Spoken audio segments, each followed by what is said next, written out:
بسم اللہ الرحمن الرحیم۔ السلام علیکم ورحمۃ اللہ وبرکاتہ۔ سیکنڈ ایئر آگے ہم پڑھیں گے۔ آگے جو ہے آیت نمبر 27 ہے سورۃ البقرہ کی، حقیقی خسارے والے۔ الذین، جو لوگ ینقضون توڑتے ہیں، عہد وعدہ اللہ کا، من سے بعد اس کے، میثاقہ پختہ اقرار اس کا، اور یقطعون وہ توڑتے ہیں، ما جو ہمارا حکم اللہ نے بھی اس کے ساتھ، ان یہ کہ یوصلہ جوڑا جائے، اور یفسدون وہ فساد کرتے ہیں، فی میں ارض زمین، اولئک یہی ہم الخاسرون خسارہ پانے والے ہیں۔ الذین ینقضون عہد اللہ من بعد میثاقہ ویقطعون ما امر اللہ بہ ان یوصل ویفسدون فی الارض اولئک ہم الخاسرون۔ وہ لوگ جو اللہ سے پختہ عہد کرنے کے بعد اسے توڑ دیتے ہیں، اور اللہ نے جن رشتوں کو جوڑنے کا حکم دیا ہے ان کو قطع کرتے ہیں، یعنی کہ توڑتے ہیں، اور زمین میں فساد کرتے ہیں، یہی لوگ گھاٹا پانے والے ہیں۔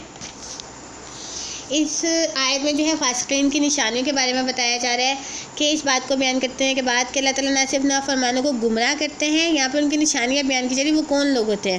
ان کی پہلی نشانی یہ ہے کہ وہ اللہ سے کیے ہوئے عہد کی نافرمانی کرتے ہیں۔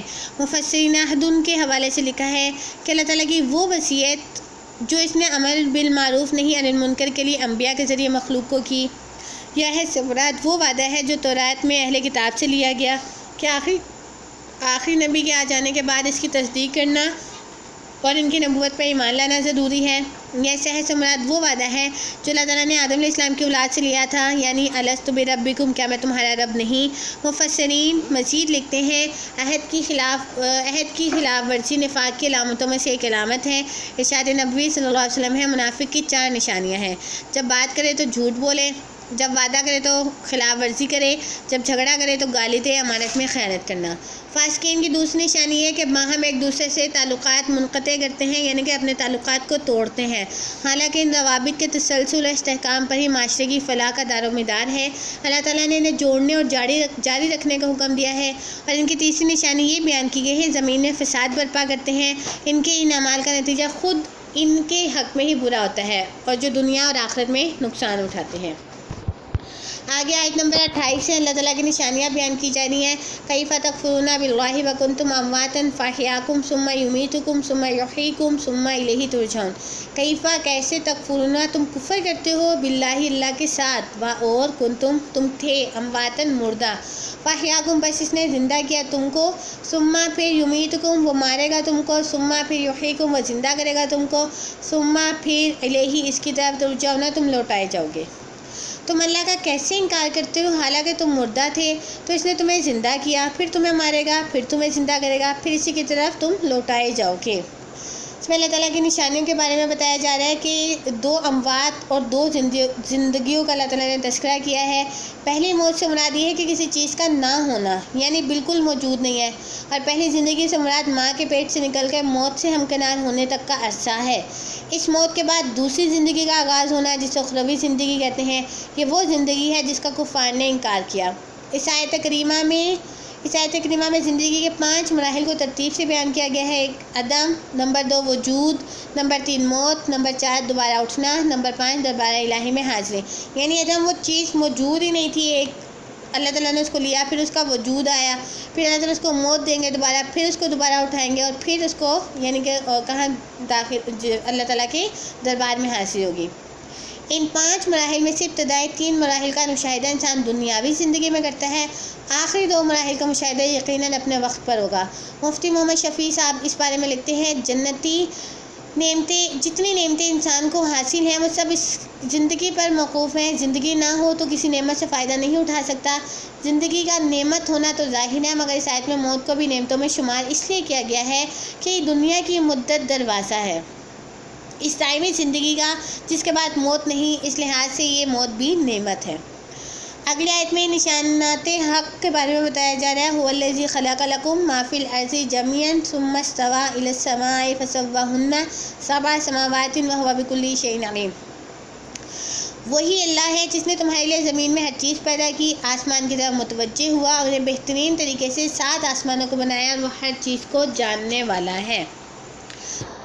اس میں جو ہے اس آیت میں اللہ تعالیٰ نے زمین و آسمان کی تخلیق کا تذکرہ کیا ہے، پھر 7 آسمان پھر 7 آسمان بنانے کا بھی ذکر کیا ہے کہ اللہ کی بڑی تخلیقات میں سے ہے، پھر ان کی درست اور عمدہ تخلیق کا تذکرہ ہے، حالانکہ محض تخلیق ہی بڑی بات تھی، پھر ان کی عمدہ تخلیق کا ذکر کر کے اپنی قدرت کاملہ کا اظہار کر دیا۔ ارشاد باری تعالیٰ ہے، خلق السماوات والارض بالحق، اس نے آسمان و زمین کو عدل اور حکمت سے پیدا کیا۔ اس آیت کریمہ کی تفسیر کے ضمن میں مولانا عبدالماجد دریا آبادی لکھتے ہیں، یہاں خطاب عام نوع انسانی سے ہے، اس سے ارشاد ہو رہا ہے کہ تم تو ساری کائنات کے مقصود ہو، پھر یہ کیسی حماقت ہے کہ تم مخلوق میں سے کسی اور کو اپنا مقصود بنا لو۔ یہ آیت ہر قسم کے شرک کی جڑ کاٹنے کے لیے کافی ہے۔ اس زمین میں جو کچھ بھی ہے وہ سب انسان کے لیے ہے، اور انسان کی زندگی کا مقصد خدا کی عبادت کرنا ہے، وہ اس کے لیے ہے جس نے انسان کے لیے دنیا کی ہر قسم کی نعمت پیدا کی۔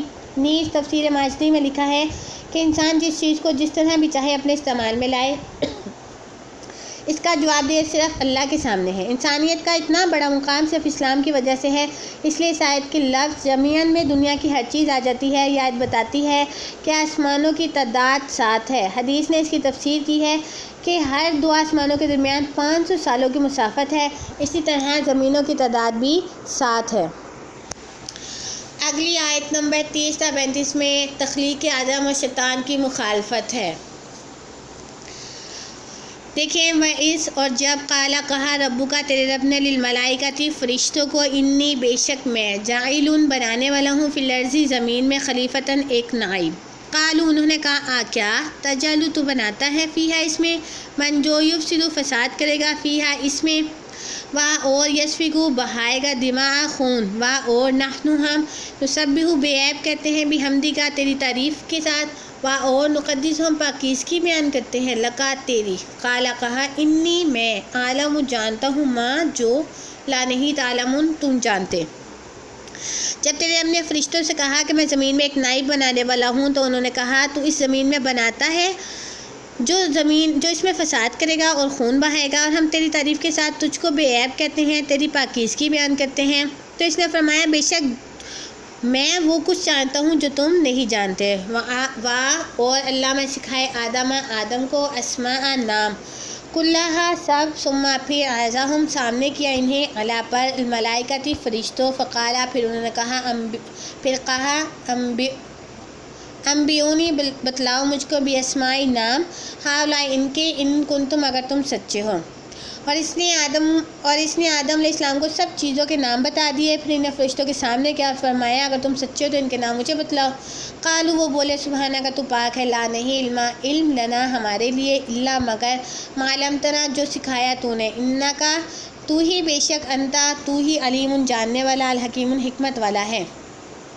تو فرشتے بولے تو پاک ہے، ہم صرف اتنا ہی جانتے ہیں جتنا تو نے ہمیں سکھایا، بے شک تو جاننے والا اور حکمت والا ہے۔ قالا کہا یا آدم اے آدم انبئہم تو بتا دے انہیں باسمائہم نام ان کے، فلما پس جب انباہم بتا دیے اس نے باسمائہم نام ان کے، قالا کہا علم کیا نہیں، اقول میں نے کہا تھا لکم تمہیں، انی بے شک میں عالم جانتا ہوں غیبات چھپی ہوئی، سماواتی آسمانوں، اور ارضی زمین، اور عالم میں جانتا ہوں ما تبدون جو تم ظاہر کرتے ہو، اور ما جو کنتم تم تکتمون چھپاتے ہو۔ اس نے کہا اے آدم تو انہیں ان کے نام بتا دے۔ پھر جب آدم علیہ السلام نے انہیں ان کے نام بتا دیے تو اس نے کہا کیا میں نے تم سے نہیں کہا تھا میں جانتا ہوں جو زمین و آسمان کی چھپی ہوئی باتیں ہیں، اور میں جانتا ہوں جو تم ظاہر کرتے ہو جو چھپاتے ہو۔ وائز اور جب قلنا ہم نے کہا للملائکۃ فرشتوں سے اسجدوا سجدہ کرو لآدم آدم کو، فسجدوا پر سجدہ کیا انہوں نے، الا مگر ابلیس آبا انکار کیا، اور تکبر کیا، اور کانا ہو گیا من الکافرین کافروں میں سے۔ اور جب ہم نے فرشتوں سے کہا سجدہ کرو آدم کو، بس سب نے سجدہ کیا مگر ابلیس نے انکار کیا اور تکبر کیا اور کافروں میں سے ہو گیا۔ وقلنا اور ہم نے کہا یا آدم اے آدم اسکن رہو انتا تو،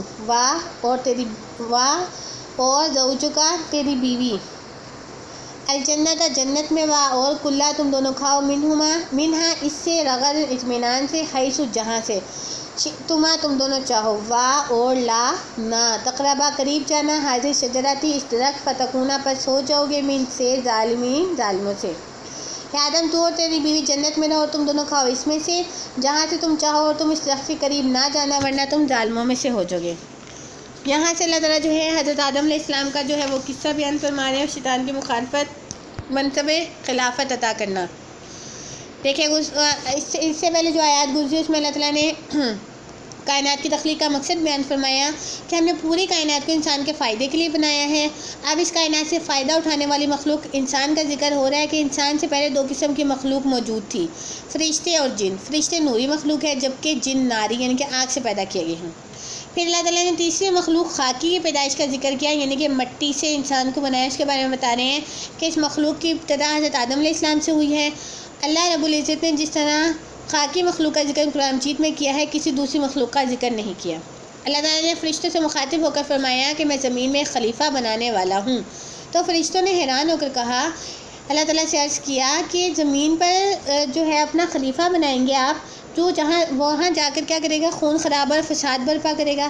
کیا ہم تیری تسبیح پاکی بیان کرنے کے لیے کافی نہیں ہیں؟ تو پھر اللہ تعالیٰ نے فرمایا جو کچھ میں جانتا ہوں وہ تم نہیں جانتے۔ فرشتوں کے سوال کی نوعیت اعتراض کی نہ تھی، انہیں تخلیق آدم پہ اعتراض تھا، بلکہ اس کی نوعیت حیرت و استفہام کی تھی کہ اس بات کو سمجھنے سے قاصر تھے کہ اس مخلوق کی ضرورت ہی کیا ہے۔ یہاں اس امر کو بھی پیش نظر رکھنا چاہیے کہ انسان کے لیے اللہ تعالیٰ نے خلیفہ کا لفظ استعمال کیا ہے۔ خلیفہ کے لفظی معنی نائب کے ہیں۔ گویا اس بات کو واضح کر دیا گیا کہ انسان کی حقیقت جو ہے مطلق العنان حکمران کی نہیں ہے بلکہ اللہ کے نائب کی ہے۔ وہ اسی صورت میں کامیاب ہو سکتا ہے جبکہ اللہ تعالیٰ کی دی ہوئی ہدایت کے مطابق عمل کرے۔ اگلی آیت میں حضرت آدم علیہ السلام کی برتری کے بارے میں بتایا جا رہا ہے کہ اللہ تعالیٰ نے آدم علیہ السلام کو دوسروں پر برتری دی۔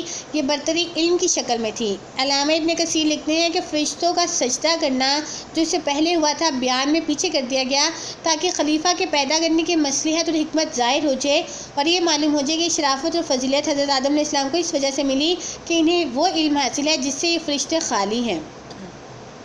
فرمایا کہ حضرت آدم علیہ السلام کو تمام نام بتائے یعنی ان کی تمام اولاد کے، سب جانوروں کے، زمین آسمان، پہاڑ، تری، خشکی، گھوڑے، گدھے، برتن، چرند پرند، تارے وغیرہ تمام چھوٹی بڑی چیزوں کے۔ اس سے واضح ہوتا ہے کہ حضرت آدم علیہ السلام کو جو علم دیا گیا وہ جامعہ قسم کا تھا اور یہی ان کی برتری کا فرشتوں کا علم اپنے اپنے شعبے تک محدود ہوتا ہے۔ انسانی فضیلت کی بڑی وجہ یہ ہے کہ حضرت طالوت کو جب اللہ تعالیٰ نے بنی اسرائیل کا بادشاہ مقرر کیا تو بنی اسرائیل کے اس اعتراض کو رد کر کے ان کی علمی فضیلت بیان کرتے ہوئے فرمایا بسطاً فی العلم والجسم، وہ علم اور جسمانی قوت میں برتری رکھتے ہیں۔ دور حاضر میں بھی علم ہی کی برتری کی علامت ہے۔ مغربی اقوام کی مسلمانوں پر برتری کی وجہ صرف علمی برتری ہے۔ مسلمان اس فضیلت کو بھول کر زوال کا شکار ہے جس کے نتیجے میں زندگی کے تمام میدانوں میں ہم پیچھے ہیں۔ جب تک علمی حالت مضبوط نہیں ہوگی زوال ختم نہیں ہو سکتا۔ اگلی آیت میں فرشتوں کا اعتراف بیان کیا جا رہا ہے کہ اس آیت میں فرشتوں کے ایک بہترین طرز عمل کا تذکرہ ہے کہ وہ خدا کے سامنے اپنی کمزوری علم کا اعتراف کر رہے ہیں۔ نمبر 1 اللہ کی ذات ہی کامل اور پاک ہے۔ نمبر 2 فرشتوں کا علم محدود ہے۔ نمبر 3 اللہ ہی حقیقی علم و حکمت کا مالک ہے۔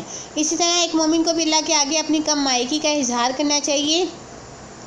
مولانا عبدالماجد فرماتے ہیں، لکھتے ہیں کہ نور سے بنے ہوئے فرشتے عرض کرتے ہیں وہ کس سچائی اور سادگی کے ساتھ کہ ہمارا علم ہی کیا ہے، ہاں وہی بس تھوڑا جو ہمیں عطا کر دیا گیا۔ کم طرف انسان جو اپنے علم پر ناز کرنے لگتا ہے، ذرا سوچئے کہ اعتراف بے علمی فرشتے کر رہے ہیں، کس شان خشیت اور عبودیت کے ساتھ مناجات کر رہے ہیں کہ بار الہ ہمارے پاس علم کہاں ہے، علیم و کلیم تو آپ ہی ہیں۔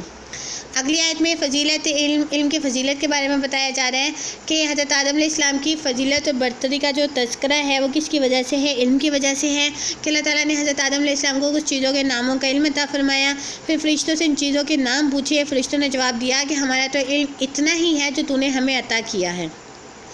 لیکن اللہ تعالیٰ نے جب حضرت آدم علیہ السلام سے ان چیزوں کے نام پوچھے تو انہوں نے سب کچھ بتا دیا۔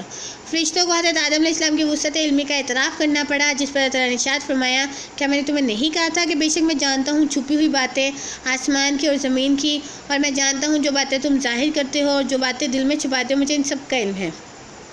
اس طرح ان کی بدولت حضرت آدم علیہ السلام کو ملائکہ پر برتری ملی اور ان کی خلافت کا حق ثابت ہو گیا۔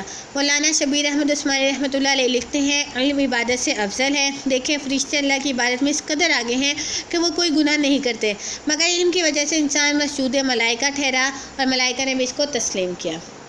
اگلی آیت میں جو سجدے کا حکم اور شیطان کے انکار اور تکبر کے بارے میں بتایا جا رہا ہے کہ جب حضرت آدم علیہ السلام کا خلیفہ ہونا ثابت ہو چکا تو فرشتوں کو حکم ہوا کہ حضرت آدم علیہ السلام کو سجدہ کریں، تو تمام فرشتوں نے حضرت آدم علیہ السلام کو سجدہ کیا، مگر ابلیس جو کہ جنوں میں مشہور عالم اور عابد تھا، اپنے خیال کے مطابق خلافت کا حقدار ٹھہرا تھا، تو اس نے حضرت آدم علیہ السلام کی خلافت کو تسلیم کرنے سے انکار کر دیا، اور نہ صرف انکار کیا بلکہ تکبر اور نافرمانی کی راہ اختیار کرتے ہوئے اس پر ڈٹ گیا، جس کی وجہ سے وہ ملعون قرار پایا۔ اس لیے حدیث میں ہے جس کے دل میں ذرا بھی تکبر ہو وہ جنت میں نہ جائے گا۔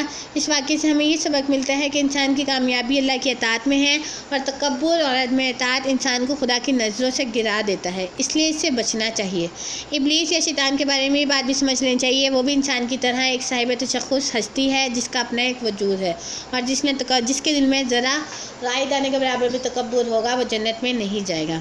آگے جنت کے قیام کے بارے میں بتایا جا رہا ہے کہ حضرت آدم علیہ السلام کو خلافت عطا کیے جانے کے بعد دوسرے اعزاز سے اس طرح نوازا گیا کہ ان کو اپنی بیوی حوا کے ساتھ جنت میں ٹھہرنے کی اور ہر چیز سے فائدہ حاصل کرنے کی اجازت دے دی گئی، مگر ایک درخت کے قریب جانے سے منع فرما دیا گیا۔